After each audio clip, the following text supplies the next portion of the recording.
Jesus talked a lot about money. Money was one of the number one topics that he discussed. Jesus told his disciples, you cannot serve God and money. And when he told them this, the Pharisees mocked him because they loved money.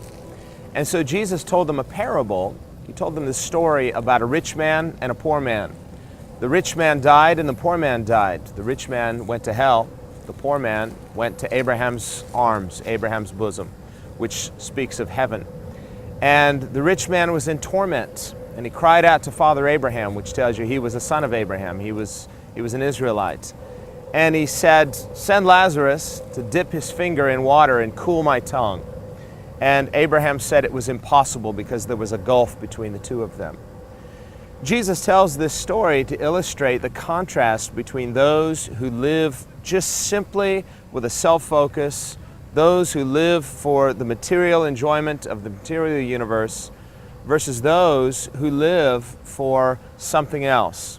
Lazarus represents the person who couldn't indulge. He couldn't satisfy any hope in this material world. And so he presumably would have had to put his hope somewhere else. Why is Jesus telling us this story? What is he trying to communicate to us? Jesus is telling us that, one, everybody has to die. This world is not something that we will live in forever, but everybody has to face the final judgment. The Bible says we have one life to live, and after this, the judgment. So the real issue in life is not how to enjoy your best life now, but how to prepare for the life to come. This life is really a dress rehearsal for that which is to come. We also see that this man presumed that he was saved. He considered himself a son of Abraham. We also see the Pharisees thought that they were sons of Abraham. They said to Jesus, we have Abraham as our father. If you remember, that's the very thing that John the Baptist told them not to do. He said, don't tell yourselves you have Abraham as your father, because God is able to raise up these stones as children of Abraham. Jesus also said, if you really loved Abraham, you would have loved me, because Abraham rejoiced to see my day. But this man calls upon Abraham. He calls him Father, Father Abraham, which to a Jewish person meant that he was a son of the covenant.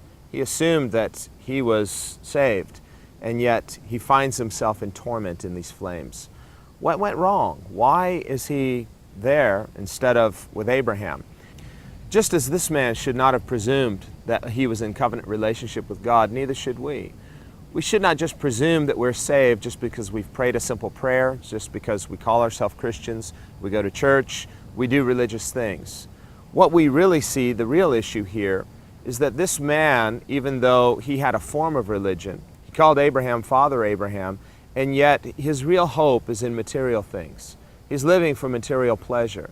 He's not thinking about his neighbor, which Jesus said the second commandment is like the first. To love your neighbor is like loving God. So if we say we love God, but we just ignore our neighbor, this was a sin of neglect, a sin of omission. Here Lazarus is laying at his doorstep and he does nothing to help him. Rather, his whole focus is a self-focus. His whole purpose in life is to live for his own selfish enjoyment. The goal of his life was to store up riches for himself, to say to himself, eat, drink, and be merry. If you remember, Jesus told a parable about another rich man in Luke chapter 12, and he said that God said to him, fool, this night your soul will be required of you. Then whose will those things be which you have provided?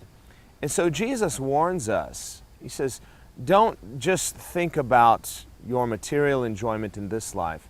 We need to prepare for the life to come.